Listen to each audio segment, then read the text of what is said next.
नमस्कार, मैं रविश कुमार। जब से हम उर्दू से दूर हुए हैं, हम शहर और शायरी से दूर हो गए हैं। वरना आप एक शायर का नाम लेते तो शहर का नाम भी आ जाता। बरेलवी, कानपुरी, इंदौरी, लखनवी, गोरखपुरी, गोंडवी, भोपाली।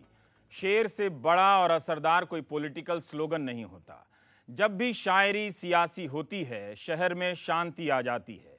उन जख्मों को करार आ जाता है जिसे सियासतदान देकर चला जाता है।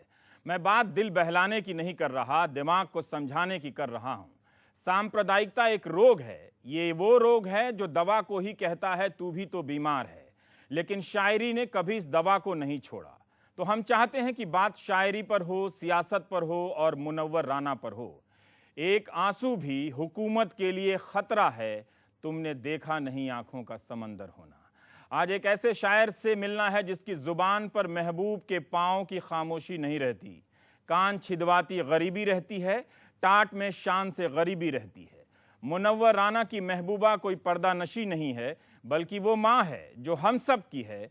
मुनव्वर की माँ समाज और सियासत के बीच खड़ी वो माँ है जिसकी पैरवी के बहाने मुनव्वर राना अपनी उर्दू से सियासत को शर्मसार कर देते हैं। बस इतनी बात पर उसने हमें बलवाई लिखा है। हमारे घर के एक बर्तन पर ISI लिखा है। हम सब के घरों में बर्तन होता है जिस पर ISI लिखा होता था। इस तरह के रूपक चुने मुनव्वर राना ने ताकि सांप्रदायिकता से लड़ाई एक शायर की ना रहे, हम सब की हो जाए। मुनव्वर राना जवाब अकेले उनका जवाब नहीं है। उनकी शायरी में फैज भी हैं, रघुपति सहाय फिराक भी हैं, साहिर लुधियानवी, कैफी आजमी भी हैं, मजाज लखनवी, कतील शफाई, अहमद फराज, हबीब जालिब भी हैं।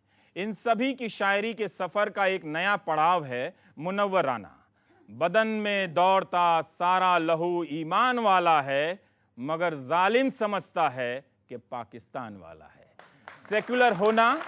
सेक्युलर होना किसी पार्टी का कार्यकर्ता होना नहीं होता है, किसी पार्टी की ठेकेदारी नहीं होती। सेक्युलर होना एक अच्छा इंसान और नागरिक होना होता है। आप इस शायर को सुनिए, कलेजा भी धड़केगा और दिमाग उन सवालों को नए नजर से देखेगा जिसे हमारे भीतर हर दल के सियासतदान ने पत्थर की तरह जमा दिया है। यकीन है आज मुनव्वर राना एक ऐसा हम लोग बना देंगे जिसके बगैर हिंदुस्तान में हम लोग हो ही नहीं सकते। आपका स्वागत है और ये महफिल और हम लोग आपका है। शुक्रिया। तो हजरात, आज रवीश भाई ने बहुत अच्छा उर्दू का परिचय भी कराया और हम ये बताना चाहते हैं, सब आप जानते भी, कि उर्दू खालिस हिंदुस्तानी ज़बान है। इसमें कहीं का कोई घालमेल नहीं। आज दुनिया में जहाँ भी उर्दू बोली जाती है, समझिए वहाँ हिंदुस्तान बोलता है, लखनऊ बोलता है, दिल्ली बोलती है, रामपुर बोलता है, अजीमाबाद बोलता है। मैं कुछ वाक़यात भी सुनाता चलूँ ताकि शायरी से हटकर भी आप लुत्फ़अंदोज़ हो सकें। कलकत्ते में मौलाना आज़ाद कॉलेज में अब्बास अली ख़ां बेखुद मिर्ज़ा गालिब पढ़ा रहे थे। मिर्ज़ा गालिब पढ़ाते पढ़ाते अचानक उन्होंने कहा कि मिर्ज़ा गालिब का एक शेर है कि नींद उसकी है, दिमाग उसका है, रातें उसकी। नींद उसकी है, दिमाग उसका है, रातें उसकी, जिसके शानों पर तेरी जुल्फें परेशान हो गईं। एक BA का स्टूडेंट खड़ा हुआ, उसने कहा सर माफ़ कीजिएगा, इस शेर में बड़ा घिनौना अमल है। महबूब का शाना है और महबूबा की जुल्फें हैं, उसमें जुएं भी तो हो सकती हैं। अब्बास अली ख़ां बेखुद ने कहा तशरीफ़ रखिए, सिट डाउन, यहाँ गालिब की महबूबा की बात हो रही है, आपकी महबूबा की बात नहीं।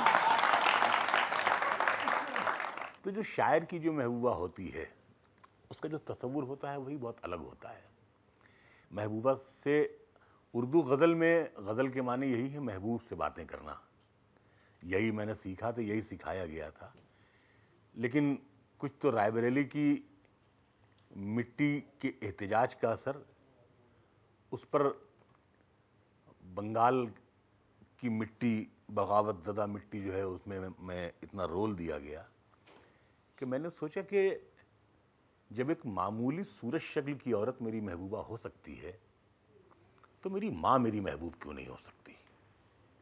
वो माँ जिसने मेरी पैदाइश में भगवान का हाथ बटाया, खुदा का हाथ बटाया, जो मेरी पैदाइश में खुदा की भागीदार रह चुकी है। तो मैंने सोचा कि मैं माँ पे शेर कहूँ।